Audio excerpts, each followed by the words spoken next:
Good morrow, Ashers! Welcome back to another video with me, Novake. Today I'll be covering nodes, and yes, a lot of people have covered this already, but what they fail to mention is that it is very integrated with the game. It is literally the system on which the game is built, providing everything from a reason to PvP, and a reason to do content in the open world, and a reason to replay the game on different servers, the same servers, and interact with each other at the same time. It's an incredibly intuitive system on paper. Let's get into it.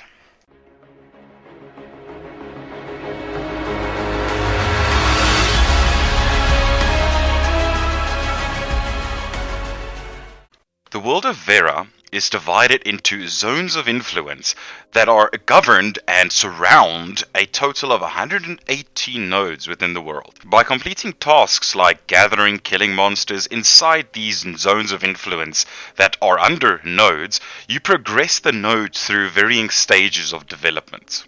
They initially start out as a simple encampment, progressing to a town, progressing to a city, and eventually, assuming there is no competition from other nodes, you might become a sprawling metropolis.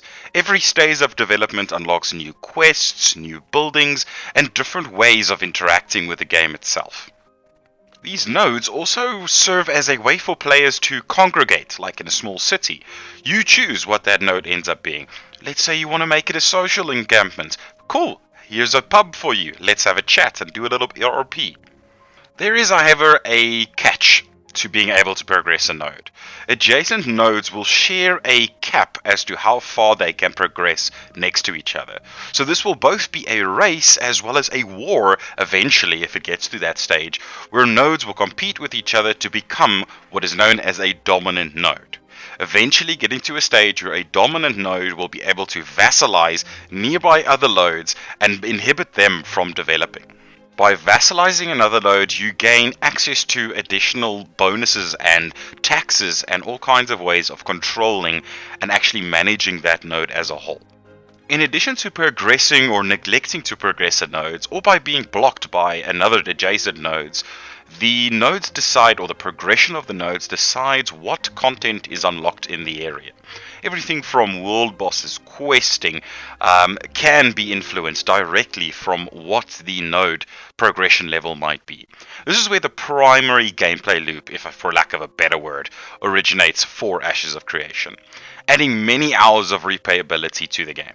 No two servers will be the same, and even sweeping changes within the same server that players will have to actually initiate can drastically change the playability and content that is available. There are 4 primary types of nodes, with an extra node type, which I'll get into a little bit, that is disconnected from the rest of the node system, but I'll get to that shortly. Let's get into it and see how they work and how they differ from each other and how that affects your gameplay. So each one of these types of nodes determine the type of governance that these nodes fall under. For example, I'll be starting with the military node type.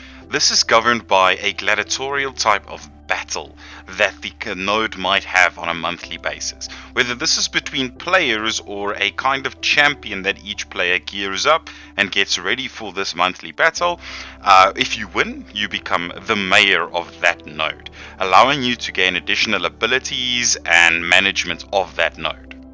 Each node will also have unique effects. For a military node, you will be able to enable the ability to be a bounty hunter within an area, allowing you to hunt players for no penalty whatsoever that excessively PK others and have the status of corruption on them. The inverse is also true. Military nodes will allow you to reduce your corruption quicker when fighting within an area, creating almost like a pseudo PvP open world kind of effect, where fighting will be more common between individual players. As for services that you might be able to find within a military node, there isn't currently much information available, but I can see a lot of trainers or even retrainers if you want to change your specifications for your class, respec your skill points, etc., being present mostly in the military nodes themselves. So you'll need to travel to these nodes to actually go and do that, if my speculation is anywhere on point. As you can tell, military nodes have a very clear theme of combat and militarization within their zone of influence. So I'm expecting an actual impact from the node type to influence how people play around that zone of influence. To counterbalance the more Spartan governance of the military nodes, we move on to the more scientific node, or literally what is called the scientific node, which is a democratically governed node. I'd assume this is completely by popularity, a vote that is put in once a month to decide who leads that node for that month. Scientific nodes are focused around artisanal classes as well as construction.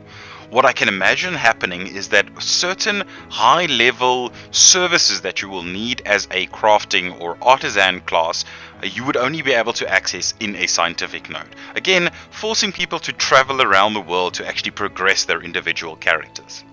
Some buildings you might find in these types of nodes could be libraries, colleges, universities, and academies that allow you to progress your crafting professions, or artisan professions as they're called in Ashes of Creation, to a different level, or learn new recipes to actually go and craft and work with. Every node type also actually has an ability that they call a superpower. Right now, military doesn't actually have one officially, but scientific nodes and the rest I'll be mentioning do have ones that they are considering. These scientific nodes will allow teleportation superpower, which allows you to move between all vassalized nodes with fast travel. Since fast travel will be really limited in this game for a good reason, to avoid kind of like zerging, this is an incredibly powerful ability in my opinion, because it'll allow you to defend, attack from different directions, as well as actually progress your character a teeny bit quicker just because of the utility that a teleportation between a zone of influence and its neighboring vassals will allow. If you're the trading kind of guy and really good at it, then the economic node is going to be for you. This node is gained control of by a person by bidding on a monthly election instead of all the other kinds of ways of doing it. These are focused on trade and mercantile activities. All abilities that the economic node gains basically plays into that idea, being able to sell and buy and trade more easily in varying ways. For example, its superpower is the linked economy, which allows it at metropolis level to communicate with each other within a vassalized area directly and actually purchase from a central location.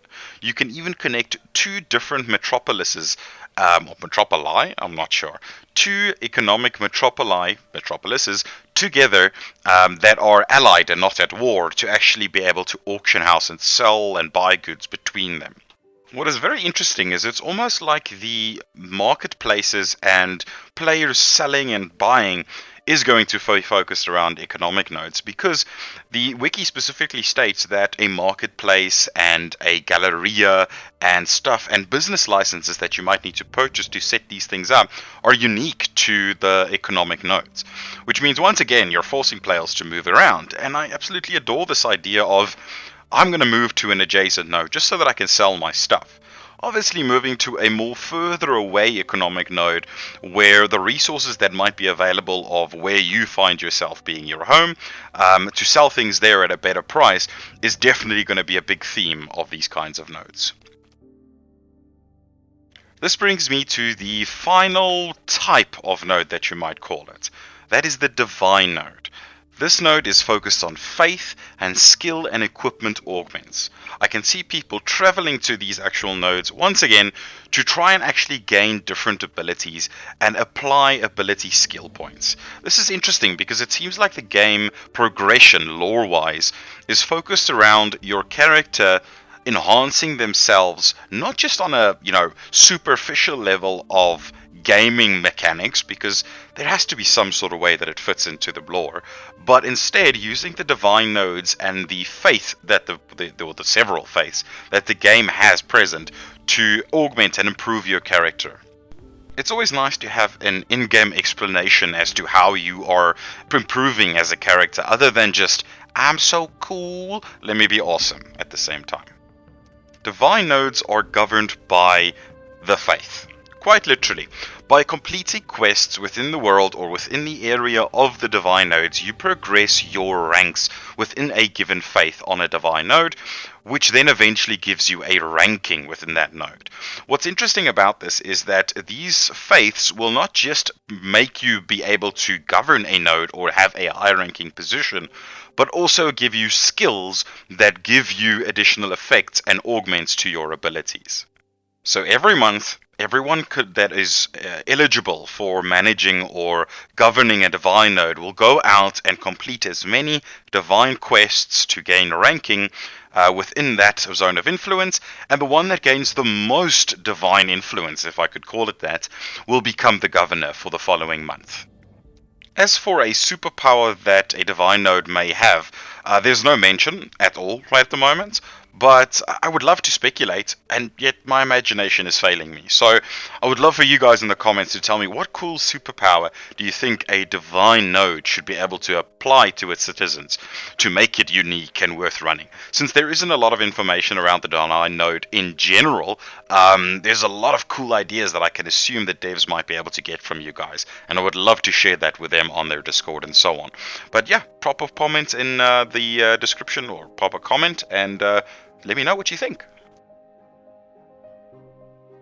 And finally, this brings me to the last node type. I hesitate to call it a type because it is preset to being a military node, and this is a castle node.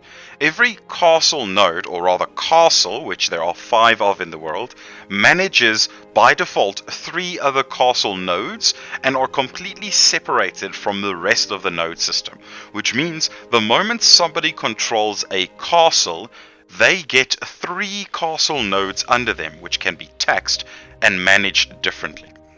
These nodes are going to be the primary source of PvP and contention in the world, in my opinion. The reason for this is the benefits that they seem to be talking about here, and again it's very vague, is that it is quite large, and these benefits will make guilds go and actually attack these nodes.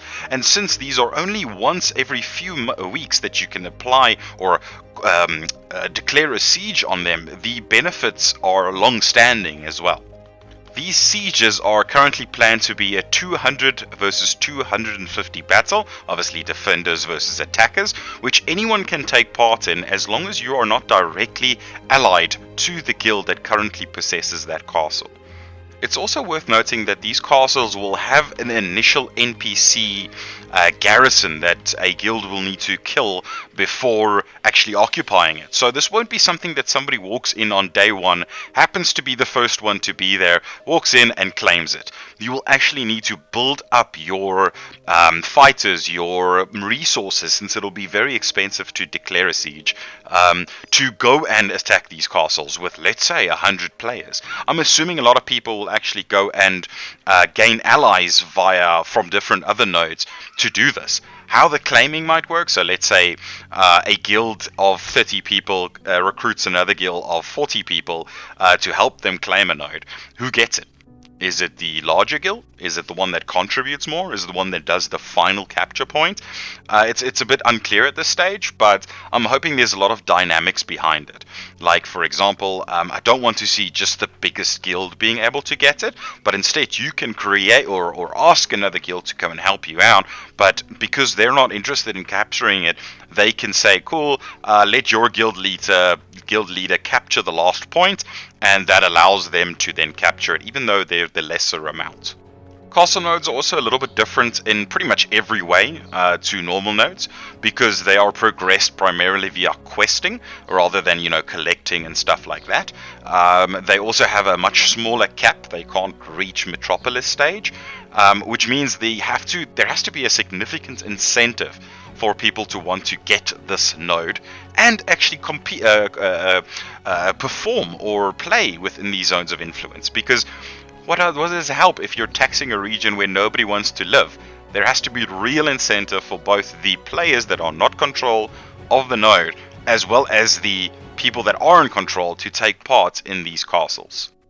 What excites me the most about castles and the sieges around them is that the game seems to be heavily built around a monthly or even a weekly event of castle sieges where people can fight each other. You'll get a notification as a defender and a citizen of a node because your guild owns it that says, cool, Guild X has declared war upon your node and will be sieging you on this date. You will then have time to collect resources and prepare in some way. The same is true for everyone else in the world. They will be able to tell there is a siege that's going to take place and actually go and take part, even if they're not necessarily part of the guild that initially declared the actual siege itself. There will be very clear rewards for whomever actually ends up capturing the castle. So let's say a guild captures the castle and they gain a portion of the taxes that were collected by the guild that had owned it originally. The guild that owned it originally does not lose everything, however, and is able to pull out some of those resources ahead of time. When it comes to random players that might join castle sieges, they also need a reason to be doing it. So there is no mention of that right now, but I would love to see a decent, monetary reward. Maybe even being able to loot the castle directly for the players that take part, that are not part of the two sides directly clashing with each other. So that about wraps it up for the different node types and how you can expect to interact with them. What's fascinating to me about this is how Intrepid plans to integrate the entire node system to the whole game. PvP revolves around it, economy revolves around it, progression of your character rolls around it. It's all interconnected, which seems like an incredible concept. I almost feel like this isn't possible on a real level. Then again, we haven't really seen an MMO try to pull off something like this in the last, 5 years. We had Guild Wars 2 trying to do a living world story, if that makes sense. For those that don't know, what this is initially they planned to implement a system where events happen within the world every 2 weeks. Players then complete these events and the world itself permanently changes as you play. So this is a little bit more than that. That never ended up working out for Guild Wars 2 simply because of the discontinuity that ends up happening. But this game plans to do that on a much more granular scale and much more extreme scale. I would love to see them pull this off, but I can't help but be a little bit skeptical. Needless to say, I'm still super excited for the game. I'm hopeful. I'm almost convinced that this game will be fun, even if they don't perfect this right at launch. I'm sure they can get it right later on down the line, as they quite understand how people interact and change the world around them. Well, that about wraps it up completely. Thanks guys for listening in and watching. If you like this video, please remember to subscribe and let me know what you would like to see some more. I'll be continuing my weekly videos on the actual information about the game. News will continue whenever there is news. And finally, I do also stream, so check out the links in the description for more information on that. Also guys, have a great one and may Ashes be amazing.